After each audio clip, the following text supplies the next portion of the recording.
Hello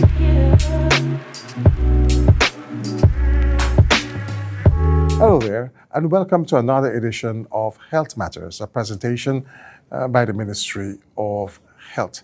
My name is Nazim Hussain, and our program will be talking about World Suicide Prevention Day this month, September.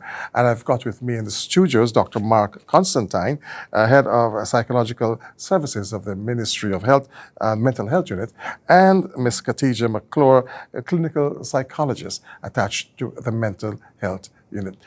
Worldwide, it is suggested that, hundreds of thousands of people, so almost 700,000 people die as a result of HIV and AIDS, and globally, it is said 20 persons attempt suicide. It's a worrying, figure globally, and no doubt, Dr. Constantine, it is also a worrying factor here in Guyana. Tell us a bit about it in Guyana. Absolutely. First of all, thank you for having us on the program, Nazim. Suicide is a topic of concern when we look at it in our Guyanese context. As I always say, one life is one life too many, right? That's a whole nother issue. But in Guyana, we know that in years past we were ranking number 2 globally. It is good to, however, at this point, let the public know that the numbers have come down, but I should say not down to where we would like for it to be. It is a concern, and I would like to also let people know that when it comes to suicide, it's a very sensitive topic, and people need to take caution when opening up and talking about it. Not to say that people should keep their feelings to themselves, but be very cautious how you proceed to approach someone who you think might be at risk. Don't be judgmental, don't be critical to people and all of that, because all of these things can serve as further triggers. As we were discussing a few minutes ago off air, the question that is left when someone actually successfully takes his or her life by way of suicide is why? Why did they do that? And I just recently attended an activity, and I said to the gathering that human beings inherently are very attached to this planet that we call Earth, right?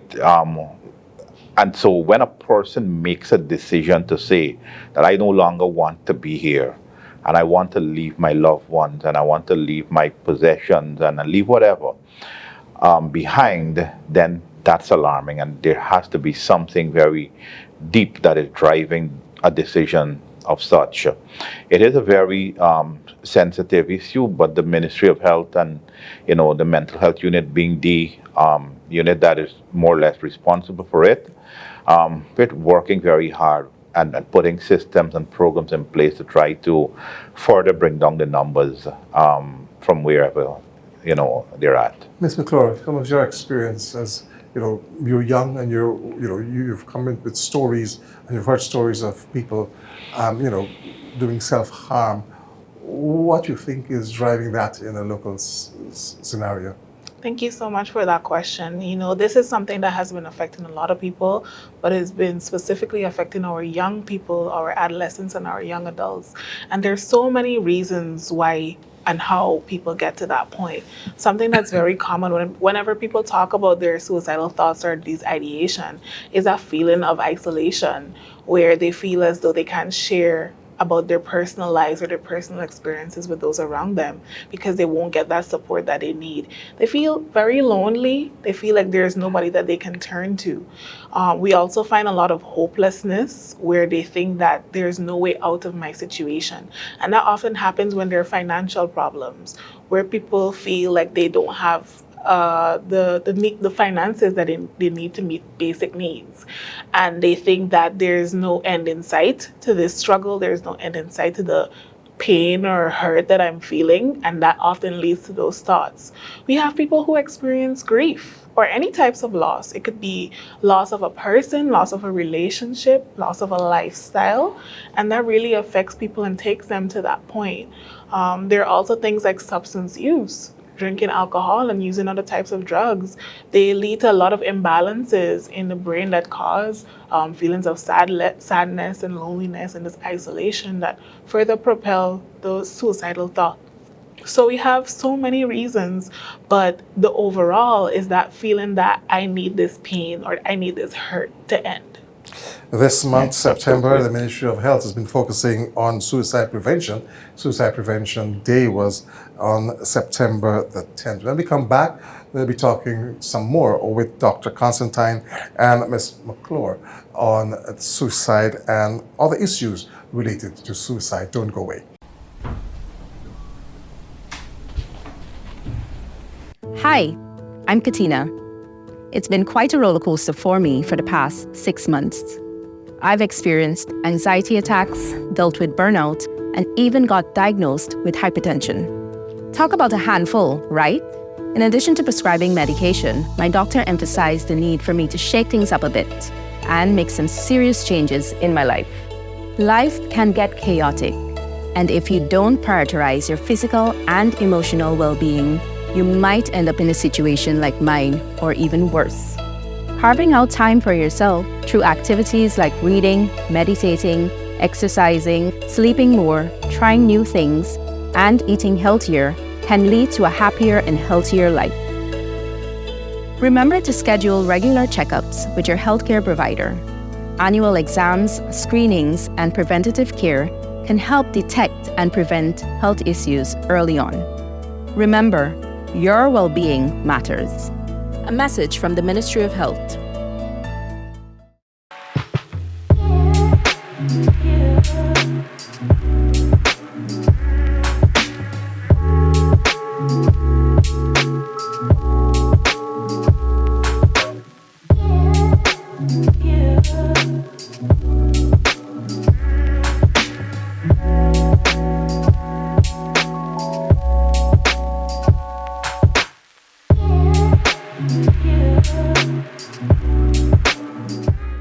Welcome back to our program, Health Matters. We're talking to Dr. Mara Constantine and Khadijah McClure.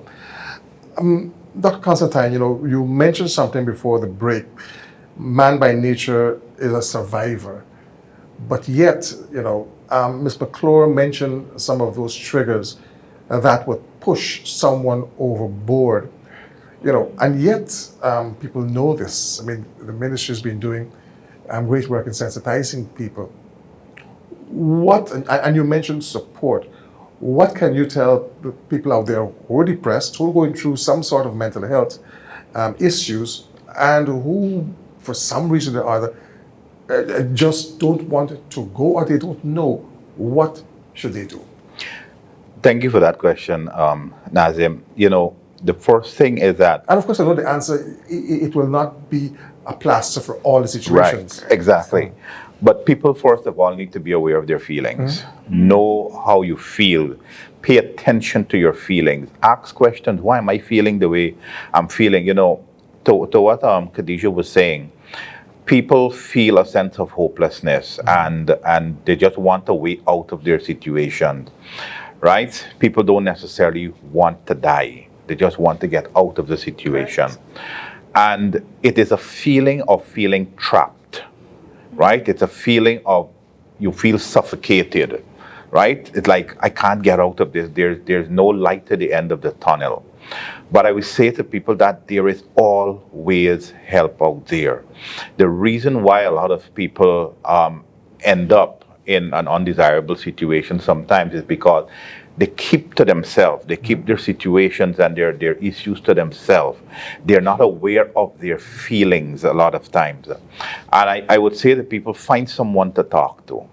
Someone that it doesn't have to be a psychologist or a counselor or a doctor. just find someone whom you trust and find that someone to talk to.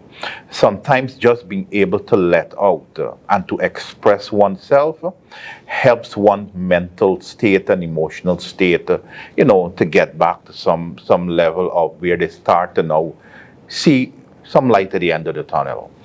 It's important to also, if there is professional help available, of course, to take advantage of the help. And there are professionals out there who can offer help for someone who might be struggling with maybe stress, depression, whatever the situation is that is giving them this feeling of isolation, as Khadija would have said. Where they think that, I just need to get out of this, and they use that as a means of escape or getting out. You mentioned about the feelings of trapped and so forth, and a lot of people have so much of feelings. Sometimes those feelings can be in denial, Khadija. I would have gone through phases of depression, and first thing I would notice that I can't sleep at nights pretty well. Tell us a bit about that. What are some of the, the red flags? And not only persons, but others, people who are in the home and friends and so forth. What can those people look out for and to see those waving red flags? Okay. So first of all, if you hear somebody talking about ending their lives, that's already a clear red flag. If you hear people talking about I can't take this anymore, or there's no way out for me, those are verbal red flags. But we also see when people are becoming more irritable than usual, or more irritable than not. We also see people not sleeping, not eating, a lot of low mood, so they're sad most of the day, every day. We see people who engage in self-harm, who might be doing things like cutting or doing other things to harm themselves in that way. We have people who isolate themselves from others. So if you see somebody that was once a very social butterfly, and all of a sudden they start pulling away or locking themselves out from the world, that's a very clear indicator. Just now, before the break, I talked a little bit about substance use. If you see, or if you yourself are increasing the use of your alcohol or any other forms of substances, that's an indicator that something might be a little bit off, and you should pay a lot more attention to it. What is trending, and you can see a lot of it on social media. And there is a two-letter word that in my days never existed, and you see it a lot, especially among young people. X, EX, and people have X a lot. And once you see it on social media, Facebook and TikTok, most young people getting depressed when there is broken relationships, when they can't handle relationships, and that also triggers so many things. And Dr. Constantine, what can we tell people when they face with those sometimes poorly made decisions? Despair. It pushes people in a state of despair where they think this is the end of the world for them. This is like the icing on the cake. I can't do it anymore. And Khadija mentioned grief. And I would just like to say this. A lot of people associate grief with the loss of a loved one through death, right? But a person can grieve for someone who also is very much alive, right? Through a broken relationship, right? And when you notice, and again, it comes back again, be aware of your feelings.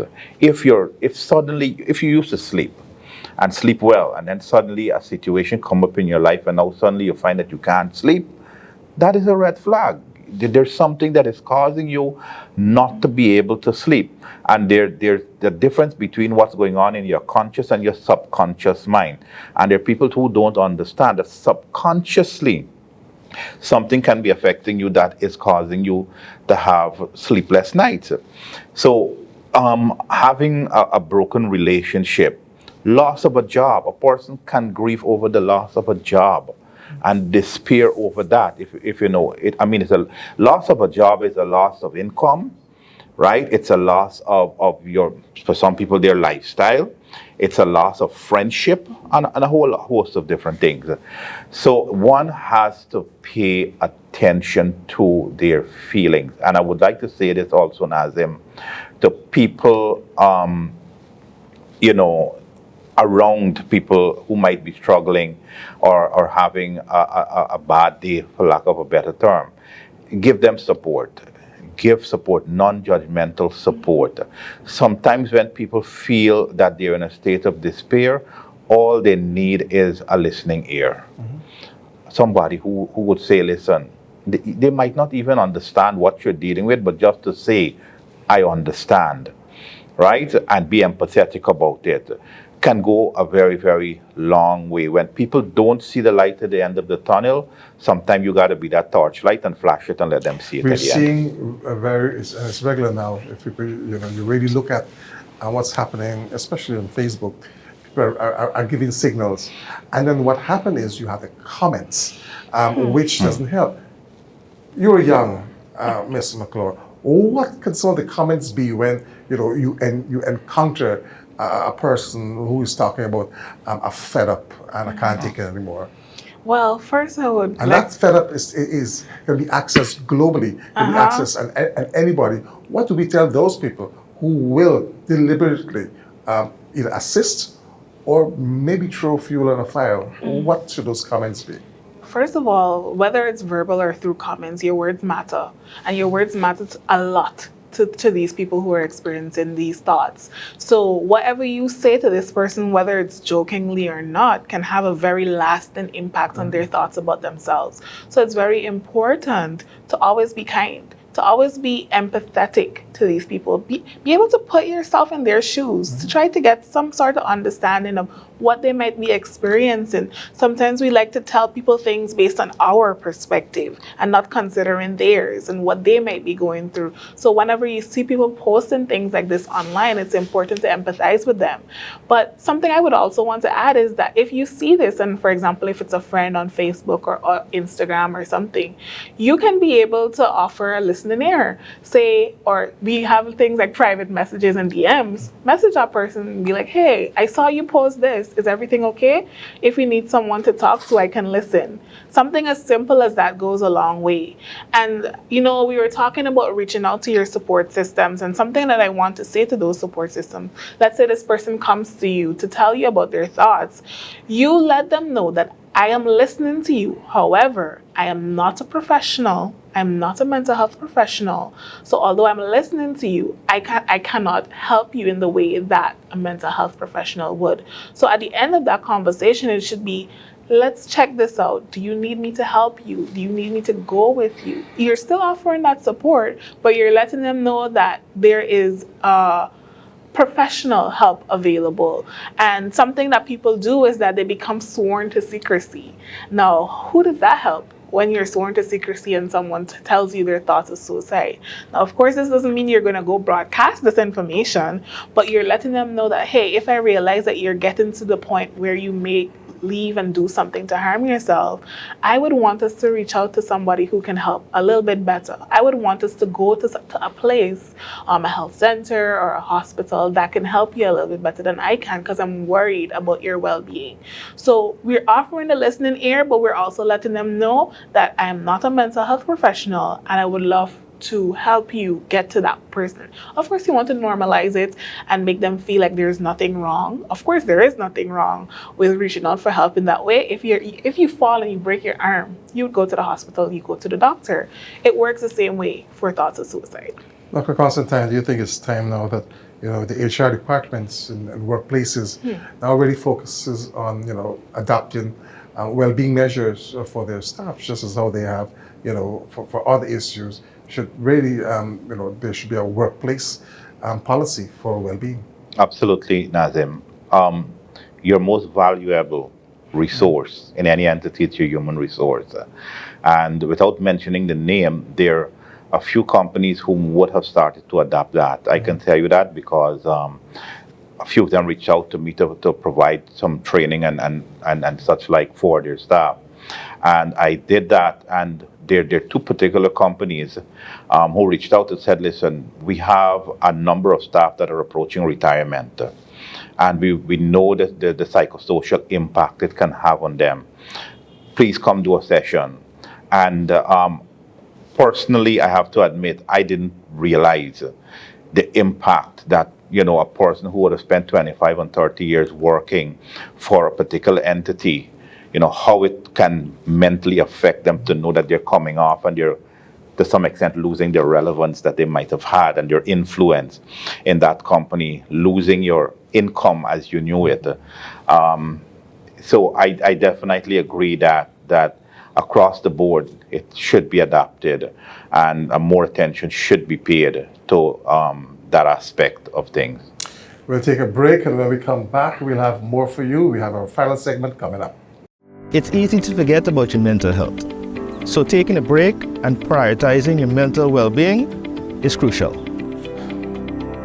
When you're feeling stressed, anxious, or overwhelmed, yes, take a break or participate in an activity that will calm your mind or release some tension.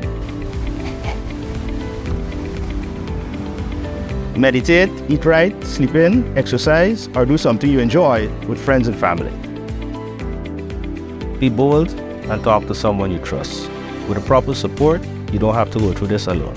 These activities significantly benefit your mental health and overall well-being and can reduce or prevent stress. Remember, you must prioritize your health and well-being. Caring for our minds is just as important as care for our bodies. Take that break, walk outside, breathe some fresh air, and come back feeling stronger or more refreshed. A message from the Ministry of Health.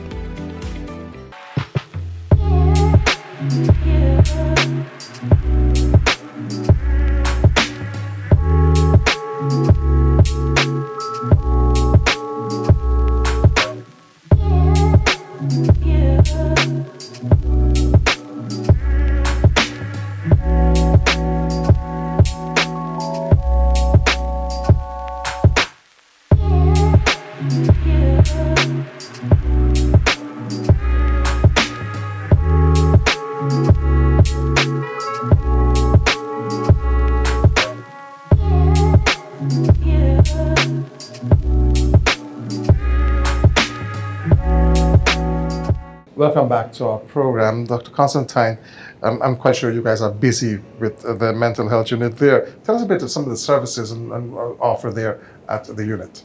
Well, at the mental health unit, and this is to say particularly at our location on Quamina Street, 252 Quamina Street, right behind the ministry. A lot of people don't know where it's at. It's the Ministry of Health building behind the Ministry of Amerindian Affairs. We're between Camp and Thomas Street. Anyone can walk in and be able to see a counselor. You're feeling despair and you're just wondering about coming. We have psychologists, we have mental health counselors whom are there, whom would take you in and have an initial chat with you, talk with you, just to ensure that your state of despair or whatever is minimized. Referrals, there are a lot of people who come in there with referrals from schools as well as health centers from all over the country. However, when I say all over the country, the mental health unit a little over a year ago would have taken the step to decentralize their services. So what we've done is place counselors in a few locations across the country. And in addition to that, there are also psychiatric service that would have been decentralized. So we have a psychiatrist that is now at the Diamond Hospital who operates around the East Bank corridor. We have at the Supply Health Center, we have a counselor. At the West Demerara Hospital, we now have a psychiatrist as well, along with a psychologist as well, and a counselor there as well. So we have decentralized a lot of our services, and we have done this to make it a lot more accessible to the public. And I must say that we're also in the process of bringing on more so that we can do more. In addition to that, we also have the mental health website that I think a lot of people might not be too familiar with. That service was launched by the Honorable Minister in the month of May. And anyone can just go online and access the services during working hours for now. and be able to access someone that would be able to more or less counsel you, talk to you. That is www.mentalhealth.gov.gy. Right? In addition to that, if you feel the need to make an appointment to come in and see someone at the mental health unit, you call 225-0804. You'll get on to our receptionist and she will book an appointment and schedule a day and time when you can come in to talk to someone. For the month of September, Khadija, there were some public engagements and some activities to observe World Suicide Prevention Month. Tell us, there's still some more to go. Yeah, so September is World Suicide Prevention Month, and the theme actually for the month is creating hope through action. And whenever we talk about suicide prevention, we have to know that the best way to do that is through awareness and raising awareness. So that's exactly what we'll be embarking on. We're going into 3 different communities over the course of 3 days, and we're going to these communities with the goal of going out into the public and engaging with the community members, talking to them about exactly what we did today, where we talked a little bit about what to look out for, what are some of the signs and symptoms of suicide, and what you can do as a community member, a family member, or a friend if you notice that some of these signs are prevalent in your circle or in your social circle. The goal is just for people to know a little bit more about what it looks like and what they can say or do, and some of the resources that are available in their communities. Yeah. Right. Well, interestingly, what I would like to interject is these 3 days of activities is going to be spread across 3 different regions, Region 2, Region 3, Region 4. And so maybe you can tell them about the locations so that people can look out for us when we get there very quickly. Thank you. So we'll be in Region 2, we'll be in Suddy. We'll also be in Region 3 in Vredenhoop, around the Vredenhoop Best area. And we'll also be in Region 4 around the Main Street area in Georgetown. Right. So thank you very much for coming on our program. And I do hope that your activities will be successful. Thank you very much, Nazim. Well, that's all the time we've got on our program today. Glad that you were able to be with us. Do join us again next time. Until that time, please be safe.